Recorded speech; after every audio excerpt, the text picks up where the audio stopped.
questions. How do y'all make them? Well, because 8th grade students, they are very aware, but like I think it was more so like how you convey that message to do the correct thing for the 8th graders. But like with you being 1st grade, how do you make them more aware? Because it's just so unfortunate that that little girl said that. When you look at like social media, and MLK granddaughter was protesting as well, which is 60, 70 years later, and it's like, did anything ever change? So like, what message do you like? If it's something that you want these kids to grab on to like right now, like what's present to them right now, what would it be so they can be in a better position when they go to that next grade in terms of what's going on? Because I feel like you're more so like with personal development. These 8th grade students, they very aware, but what do you say next? I feel like for me, I just keep reminding them that you have to think of the bigger picture and everything. Like I keep residing back to that because you really do have to think of the bigger picture. Like for myself, growing up, I had my own personal issues, and I could have made the left or right turn. I had to think about the bigger picture and what I wanted for myself. Did I want to continue doing this or be in this type of crowd, or did I want to be something with my life? Like you have to remind them and give them an alternative. Like this is what's gonna happen if you do this. This is what's gonna happen if you do this. It's now your decision to make that decision, and hopefully you pick the right one. But no, you weigh out your options. Think of the bigger picture and everything that's going on. Like regardless if you're upset, think about where you want to be. If you want to be the next doctor, the next whoever, you want to be something, you got to push for that. Now you gotta get guys if you want. Yeah, but for me, I definitely like just piggyback off of what you said. I definitely feel like it's no one way. It's no one way because your classroom is different. Mm-hmm. Every child is different. Mm-hmm. It's certain students that you're gonna be like, I could keep it 100 with you, mm-hmm. no matter what their age is, because it's what they're introduced to. So I feel like you cannot just like have like a clear-cut way of how you want to do it. So if I was having a conversation with that specific little girl in which I was talking about before, I might have to speak to her different. But then I might have a girl that's more sensitive. And that's when you have to say, like, I see you as a student, you know, and I know you need this conversation. Yeah. But then I see you as a student, and I know that you can't handle this conversation. Because a lot of kids are sensitive. Yeah, exactly. But then also, you have to be aware, as teachers, we are not their parents. Yeah. You cannot introduce a student to something that their parent is not willing to introduce them to. Mm-hmm. Because now what you're doing is confusing them, and they're being introduced something before their parents is comfortable to introduce them. And I give me an example, though, because some things may be needed to... Yes, but I always say, like, it's certain topics and things like that where, like, just think about sex ed, right? Okay. Just think about that as a broad topic. Granted, it wouldn't be for my age group, but it's a choice for, like, older kids. Your parents have to sign off on that class. It's not a class that... You think so? Wow. You have to. It's something that has to. Because what grade you get sex ed? Because I got sex education my junior year. What about y'all? I didn't have that class at all. Or like I didn't have like a sex ed, like a health. I had a health, but it didn't. They talk about like HIV, AIDS, chlamydia. No. It was what was that? I think it was like called DARE or something. It was a program that had came in, and I think it was like related to like maybe like alcohol and something. Like I can't remember that. What are you talking about? Y'all really never had a class on sex education? Wow. But. Wow, really? You have to sign off on that. Certain stuff you have to sign off. Like it has to be a program that's embedded. Yeah. Well, why finished college in Philly. I mean, high school in Philly, so I don't know. But I see it's different locations. But like, why you feel like that's not something to be speaking about when you got 8th grade students? Oh no, so I'm gonna say my story is way different. Yeah, it's different. But like, let's say y'all have both demographic of kids. But I do understand. At 1 year old, you cannot introduce a child to No. Yeah. It's not about age group. It's what your parent feels comfortable for. Like, parents still have control over what they want to introduce their child to. If you don't feel like your child needs to be introduced to sex, like, granted, it's something that comes with age, but if I don't feel like I want to feel comfortable to introduce whatever story I want to introduce to my child, you have to sign off. It's like a permission slip, like, I want my child to feel comfortable, because, you know, students have issues. Some people have like therapy and things like that. So you don't want to say like, well, because you're of this age, then you have to be in the mind frame to handle it. You talking about specific 1st grade though? No, not 1st grade, just in general. So I'm saying like in terms of like the inclusion of certain things and how you might want to like be able to say like on a spectrum or like a platform to every kid in your class, one thing. You can't, because you don't know what they're doing at home. You don't know how comfortable their parents feel with you introducing certain It's topics. like crossfire. Right. So you have to be mindful of who their parent are, because like I said, like, we want to see them, but we also want to respect who they are when they're not in our classroom. Like, you can't like just belittle that and just say like, oh, okay, well, I'm their teacher and I feel like I want to teach, I want to advocate, like, I want to do all these things, because like I said, they're still a product of who they are when they were home. The question is now for both of y'all, because I was gonna even before I even got there, I was gonna ask like if there's a specific subject according to like right now in our times, even before, like what is a subject that needs to be spoke about. But like now we're going to get right into that specific, spectrum of like African history. Just not even African American history, just being the fathers of civilization, African history. So do you feel like a parent got to sign off on that and their kid is not a person of African descent, 8th grade or 1st grade? No, that's history, but it depends on the demographic of the school. So if you're thinking about like culturally responsive students, right? So you want to say, okay, yes, I want to enlighten you. I feel like for us, even growing up, we did more so like American Revolution and like our founding fathers and things of that sort, and that period in our textbook was very slim in terms of our history. Like we had to self-learn and like be self-taught certain things. But what I will say is, in terms, like, it depends on what your classroom is. I don't think that it shouldn't not be taught, but I don't think that it should be the whole section. I know in college you could take that whole section of African American. African studies. We should have our time to speak about it, but it's more like you still got to learn your checks and balances. And I'm sorry, but that's a whole different topic. Right. So you know what I'm saying? Like, you want to talk about law, you want to talk about stuff. That's not stuff that's in our history, but that's a part of like world history. So you don't want to focus too much on a topic based on what your kids look like and not prepare them for branches of government, because now that goes into the importance of voting. You know what I'm saying? Like, and how like that all balances out. So I feel like it needs to be instructed time for that, but it does not need to be the bulk of everything. Okay. I definitely agree.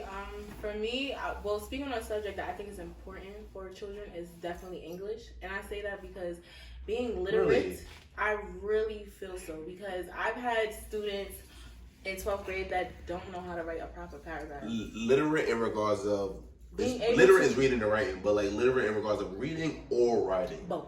What you feel like is more important? I feel like they're both on an equilibrium. Yeah, because I feel like reading, you find your most potential there. And a lot of children, especially, I'm sorry to say, our African American youth struggle in that department. And it's essential for, I want to say, almost everything. You have to, if you want to have a business, you have to learn how to read that contract or write your own contract. Like, literacy is very, very important. And I feel like you can teach whatever you want through literacy. Like, I taught about African American history. We went to go see the Harriet Tubman movie. Like, it was beautiful, but they needed to write. I needed you to see you write. Like, kids have a problem with writing. They don't want to, once you push them to write more than a page, it's a problem. You have to. Why do you feel like it's a problem though? Because they don't want to. They don't know how to. They don't know how to articulate themselves. They don't know words other than what they know. Like, building a bigger word bank for them. I love that. Yeah, it's and stuff like that. Expanding their vernacular. Even if it's a free write, you need to learn how to write. You need to learn how to write more than a page, more than a paragraph. You need to learn how to articulate yourself. Words will take you far, and I feel like English is very important. I love that because like a gap of a subject that needed for me. I'm not a teacher, but like if it was for me, it would be like financial literacy. But it all depends on when you're going to be in school, like which age, because you can't do that in 1st grade. You gotta, like you said, you have to have a balance.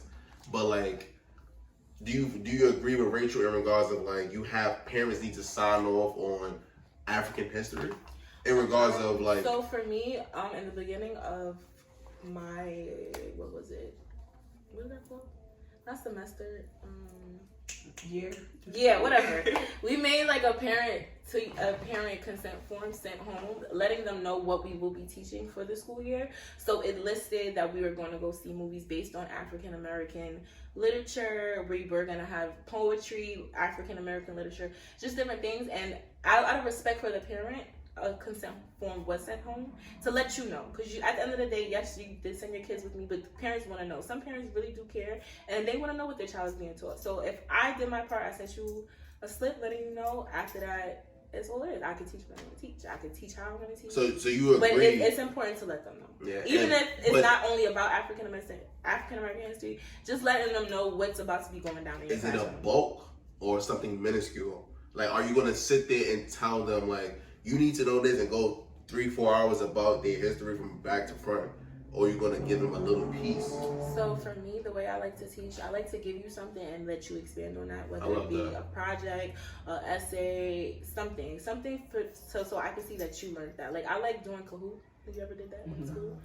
So Kahoot is like you put questions on the board. Oh, no, yeah, that's stuff cool. like that, like interactive, make it fun, but teach what you find important. And as teachers, we can't only teach what we want. Like, we're teaching for exams. We're teaching so the child is meeting the curriculum. So we do have to follow a certain curriculum, but you also able to put your spin on it. So the spin on it is when you get to throw your extra stuff in there. What about you, sis? I definitely believe like just consent is needed, but in terms of like just the lessons that we're teaching, not the lessons, no. Like the lessons and the curriculum that we're teaching, like I feel like that opportunity is for you. It's for you to take, but at the same time, it's like I still have to make sure that they do certain things for their age group. Yeah. So my student cannot pass to the next grade unless they gain a certain skill.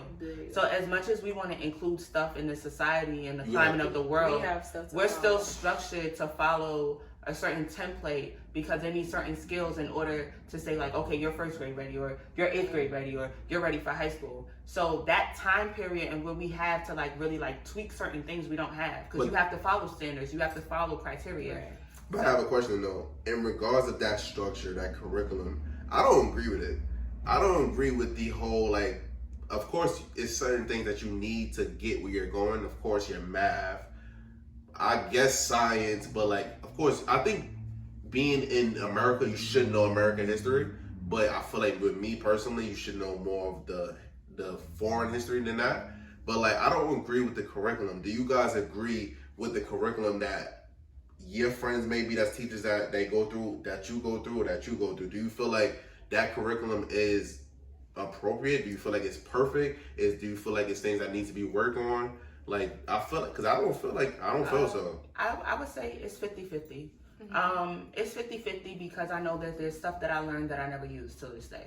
But I would say also in terms of how we use the curriculum and how we structure it, that's what makes it like, okay. So now if you incorporate social studies in English or a book about our people in a read aloud, now you're balancing curriculum and now you're balancing social issues and you're intertwining them together. But it's just all in how you're able to do that. Every school is different, every district is different in terms of lesson planning, in terms of how they can incorporate that. But like I said, like that all depends on who that teacher is. A first year teacher is not gonna have that flexibility to feel comfortable enough to do that, because now you're just learning the curriculum and the standard. So that whole like freedom is given to you once you master a certain skill. So students need to learn how to read and write. They need to learn their basic numbers and how to isolate numbers and be able to work with numbers and know their money, how to tell time and stuff like that. Those are just the generic basics.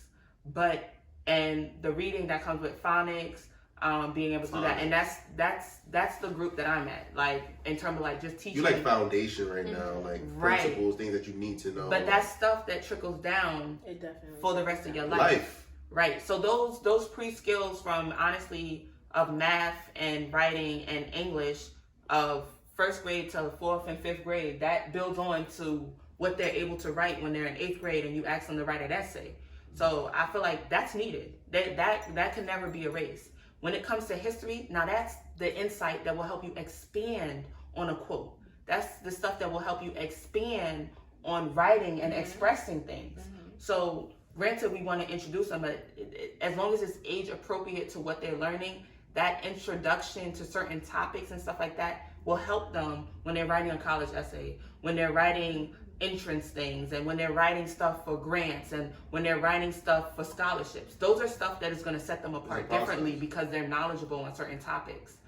But would I embed it into every section of the curriculum? No.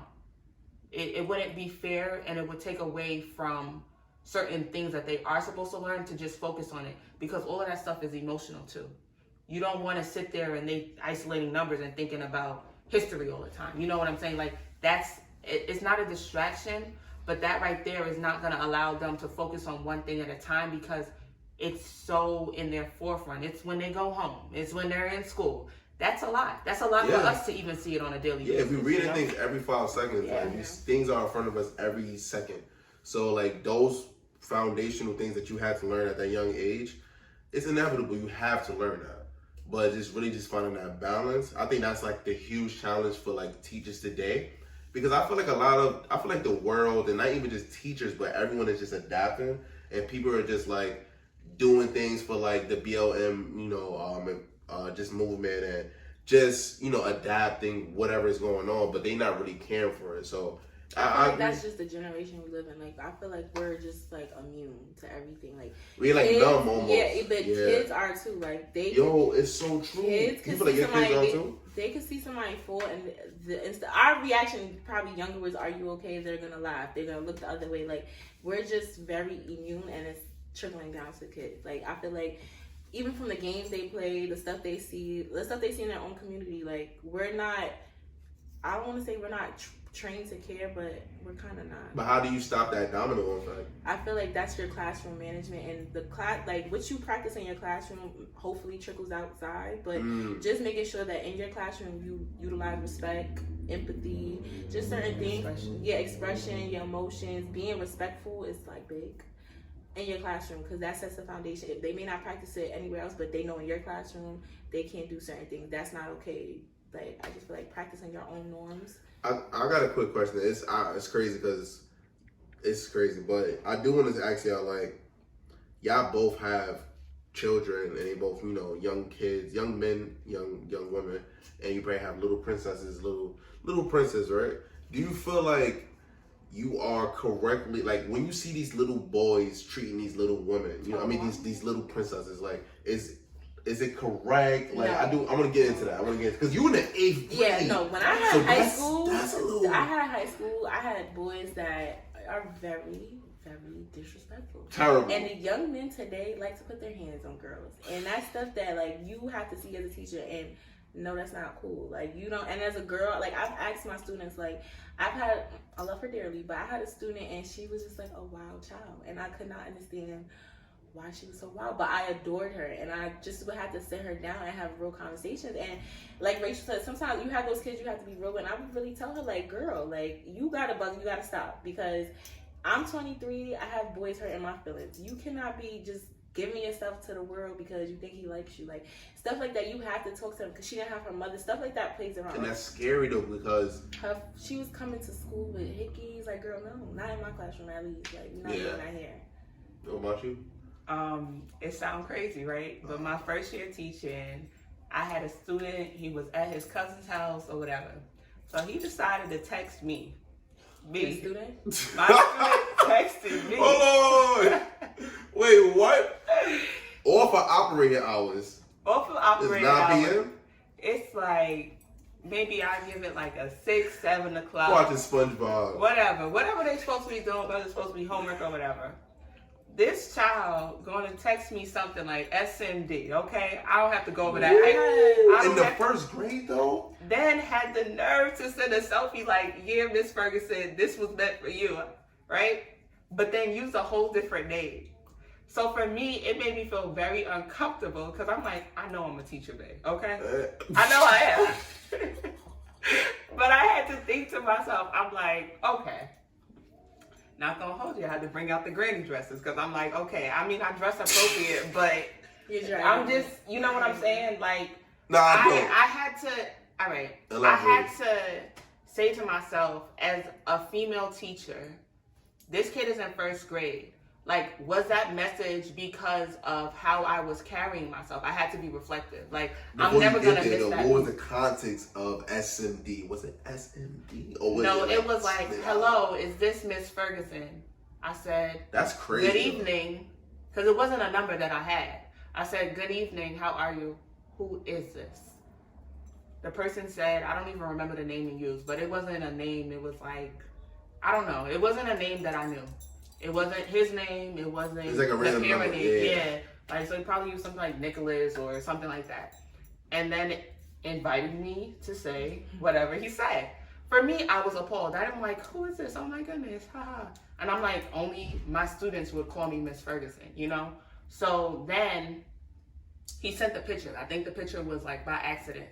So what I had to do was I had to go to like, you know, administration or whatever. And I said, such and such happened or whatever.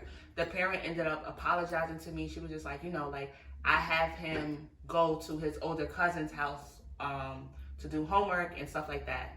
So like I said, even that introduction to like certain things, right? Outside of her own household, he's being introduced to certain things and he didn't mean anything by it.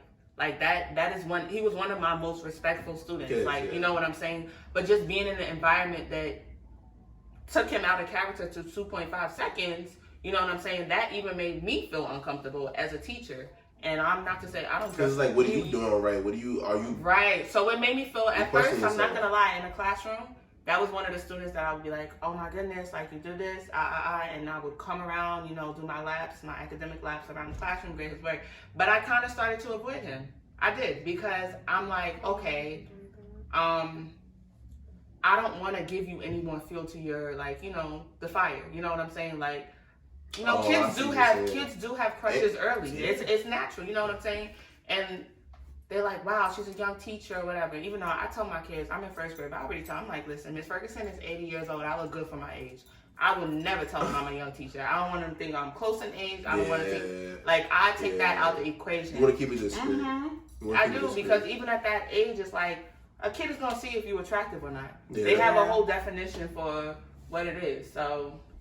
Well, sometimes it wasn't similar, but I had like one of my favorite students call me a bitch blooper, but like, and that one, like, if you know me in real life, that word really like, it's like a ticking bomb is gonna go off.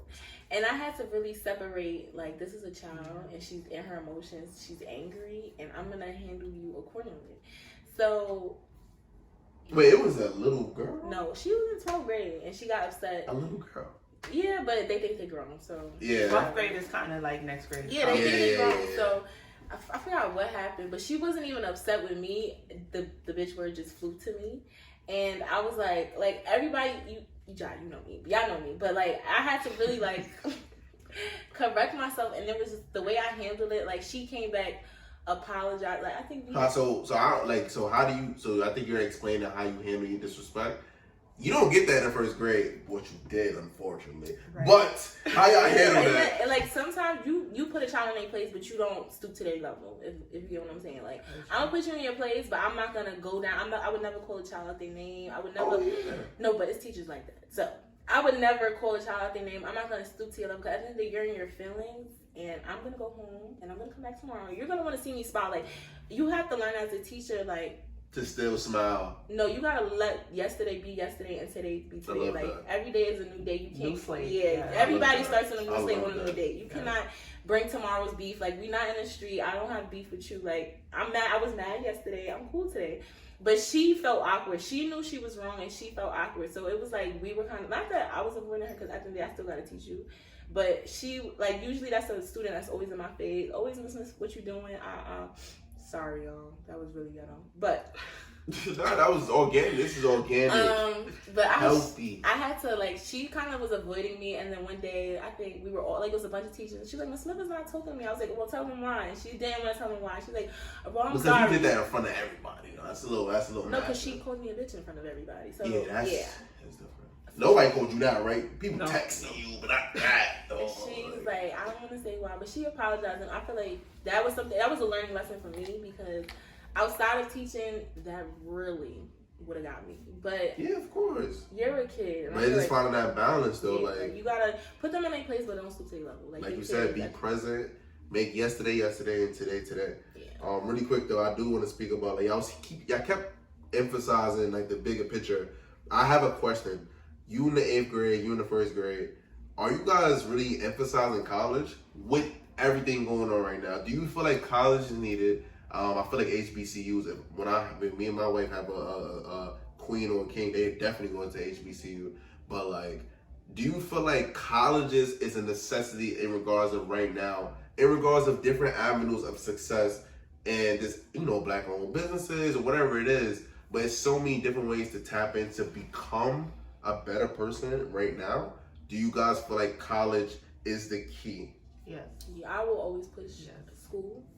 And But I'm why not saying though? I'm gonna always push school because that's just how I was brought up, and I see that school really can. Like for some people, yes, they become millionaires without that, but especially as a young Black woman, my credentials is what makes me. That's what people see. Like aside from my face, when I apply for Credentials versus character though? no, when my resume, they're not seeing my character. You're seeing what I can bring to the table, and unfortunately, it will have to be my degrees and my experience. Like, But do you think that is more needed than that person's character though? No, character is just who you are, and I'm gonna always push for you to be a better person. But I'm gonna always push you to go to school and better yourself. Yeah, that's important. I feel like school, like even if you don't, like I said, if you want to do hair, go to college for business management, how to do your own thing, like balance it out. Make sure that at the end of the day, you're gonna elevate to be bigger than what you are, be bigger than what's around you.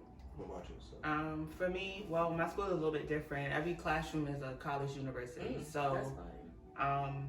Last year I was Pomona College. This year I'm Syracuse University. Like every kindergartner is waking up and they say, "Oh, I go to Temple University," or they're like, "Oh, this is my classroom." So from the way that my school is like structured, it's like they have that mindset of college already from kindergarten, and that's their first And year of that's school. wild though, because I know about college. Unfortunately with me, I started thinking about college my freshman year of college. Like these is like my close friends in high school, and that's sad that I learned about the other extension of education at freshman year of high school because it was everything at home, the environment. So like that's just crazy. So when we think about like the big picture, now if you embed to them that their big picture is potential to go to college, they still have that choice. But if you embed to them that big picture, now they gotta say, what do I have to do to get to this end result? So now it's like, all right, cool. I can't just be basic in school. I can't just say, oh, I'm just going to do the bare minimum and get by. Yeah. You know what I'm saying? So it's going to give them that extra push because they're saying like, no, I have to be on the road to college. Yeah. You know what I'm saying? Like I have to put steps to it. So even in first grade, what I do is I tell my kids, I'm like, listen, Miss Ferguson went to college. You will have that opportunity. It's not necessarily that you won't go or you make that choice for yourself. But that opportunity that's given to them, because like I said, like my kids come from different communities. A lot of the people in their community, sometimes even their parents, they've never been to college. So that introduction of college can only be given to somebody that's been to college. It's that impact. It's like, oh, Miss Ferguson, you're setting the example for me that you went to college. So now I could see myself in that. And your teachers, your role models, you know what I'm saying? So I'm giving them a source of, I went to college. Like, this is what college looks like. You know what I'm saying? And they're like, oh, but Miss Ferguson, you cool and you educated too. Like, I like that, you know? Yeah. So, like, just that little piece in the beginning, like, college, okay, that's getting that conversation going and flowing. So I would definitely feel like I said, education is the equilibrium. You put anybody of a different race next to a Black person, and you say, okay, they both went to the same college. Now we both at least here. You know what I'm saying? Because like I say, they don't see the color yet, you know? So now if we go into an interview, now we're going into an interview session. It's like, okay, communication. So now, okay, cool. They both communicating at the same level. Then we go to character. Okay. And then the person at the top says, well, I'm going to just choose who I want the best. And sometimes he might be racist. He might just pick somebody that's not Black. You know what I'm saying? But it puts you on the playing field. No matter how we want to think about it. And you feel like that's what college does for you? It does. Because it, like Alex was saying, in terms of like resume and credentials and stuff, like that makes you be able to play. That makes you talk before you have to talk. Like that's that paper beforehand of that conversation. So I feel like, just to piggyback off of what Rachel said, I feel like a lot of kids, especially even like they have exposure, like even naming the classrooms after universities, that's exposure. I feel like older kids, they need exposure. They need to be able to see something that they can't see for themselves, like putting them in places, going to college visits and stuff like that. If they've never been outside of their community, never been out another state, never been on a plane, how can you expect them to want to go to college? Or you have to give them that chance to have college trips, different stuff like that, so they're exposed and they know. If they don't know, they're not gonna dream for nothing bigger than that. Nah, because I kind of really want to, like the whole college thing, I think is a necessity in regards if the kid wants to go to college. I feel like decision making is very important, but... So, you have to set them there. Yeah, just for that. But you have to, but if a kid doesn't have that path and they wanted to, let's say, if I have a son, he 20 years old and he say, listen, Dad, I don't want to go to college. I know I was supposed to go to college 2 years ago, but honestly, I saved $3,000 up. I want to start a business or LLC. I'm going to respect it. Yeah, so I'm big on, if you don't want to go to college, show me your plan. Okay. Like, you I have love to that, have, though. I you love have to that. have a But plan. why does college have to be the next thing, though? Because that, unfortunately, that's everybody's next thing. If you're not going to go to college to at least learn something to build yourself in a different profession, show me what skills you're about to use to build yourself and But look, grow. this is 2020. Exactly. Right? And college, I feel like got diluted They got diluted, but so what are we going to say in the next 10 years? Is that college going to have the value? I'm gonna show me your plan. If college is not it, show What me are you gonna do? what's your blueprint of what's your next steps. What you trying to do? If you want to do this, have your own business. How are you gonna work that out? How are you gonna expose yourself? How are you gonna negotiate? What you about to do? Like, don't talk to me. Show me what you about to do. That's what I'm big on. But I also think that, like, I feel like we think of college of just being so academic, but like even for us, it was more like social. Experience. Yeah, I got a lot of It's- experience. I did internships. Like, I got a lot of experience. Like, I feel like, so that molding process, like even just like going away to school, that's a little bit of that separation. Like, it's like a building block before you get to the next stage of like adulthood. So it's like That's a mini so session. cool. So I feel like if we stop thinking of college as like this academic thing that like puts you on a direction to think, it puts you on a direction to frame your mind in a different way of thinking. It puts you on a direction, say you only went to a school that was people that just look like you, and now you're having the first time to interact with people that don't look like you. It puts you in a direction to say like, oh, I'm interested in this, oh, I might want to adventure into that. But if we don't take education serious now and say like your goal or your big picture is for college, then what it's going to do is the kids are going to say like, why do I need this if I have no end result? You know what I'm saying? So if you say from day one, like, you know, you're always going to have that choice, or you could make a plan. Yes, but what I'm doing is I'm setting you on a path to say like, okay, cool. You're going to be in school. I'm going to take this serious so that you can have the choice to go to college if you want to. But if they don't take education seriously now, then that choice to go to college is going to be slim because they don't have the credentials. They don't have the transcript to even make a college want them, you know, because there's certain criteria that you need to even get into. Requirements. The question is, though, college is important, but like, not everybody's Albert Einstein. Not everybody has the academic brain. So, like, would you get mad if your kids be like, yo, listen, No. Ma, I want to do like industrial, I want to do a trade. School. No, Absolutely not. I'm good. Absolutely not. I say if you have the motivation and you have the self-motivation to get there and to put in that work, I have no problem with that.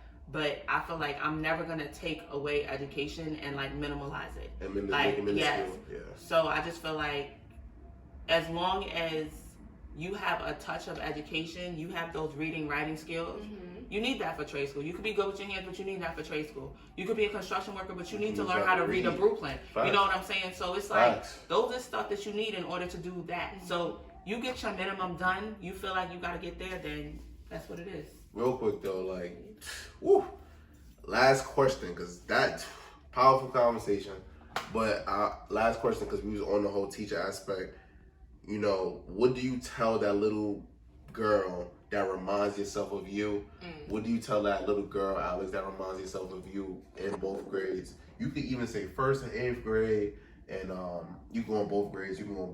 But like, basically, like, what would you tell? Not even your young self, but what would you tell that girl, that little princess that's similar to you? Like this one line, this little quick advice that you missed. So for me, I really did have a student that reminded me of myself. I know you do, because you have a Like, great personality. You too. No, but she reminded me of like feisty, always wanna just not listening and just always ready to go. So what would you say? I used to really just tell her like, you just have to like relax and be like, don't feed into everything around you. Like, you gotta remember that it's really a bigger picture. Like, I don't want to say her name, but I really used to tell her like, you want to make it out of here, you gotta just calm down and think of the bigger picture. I always used to preach that to her, and she used to listen. Like, she never used to listen to everybody, but if I came in class, she would just listen because she know like, just relax, because she was a little firebomb, like real bad. Yeah. What about you? For me, I would definitely say something in along the terms of like, try and be confident. Yeah, like I feel like growing up, I haven't met a student that reminded me of myself yet, but I feel like I was very, like, I cared when I was little. I feel like I cared at a very early age, and that took away from me. It took away from certain things. It took away when things got hard. I was just like, all right, on to the next. And my mom allowed me to do that. Like, she was just like, all right, cool. You don't want to do dance? Let's try basketball. You don't want to do this? Let's try acting. Like, I always had that I could do something else next. And if I want to do it, I could do it. But, like, that confidence to stick with it when it gets hard, like, do that. It starts from home. Right. Listen, today was nothing but support. And I appreciate y'all just, just really highlighting y'all voice and, expressing how y'all feel about just being an educator in the 21st century. It's a lot. Y'all broke down that text. That's crazy. That's crazy. But, like, I just do want to tell y'all I appreciate y'all. And I do got some shirts for y'all. Still Sharpn Still. Just want to tell y'all, I love y'all now with my heart. And, you can show them the shirts and shit, Listen, it's a small and a medium. Y'all do what y'all do. You know what I'm saying? Whatever y'all do with that. But still Sharpn Still. And I do appreciate that. Like, powerful.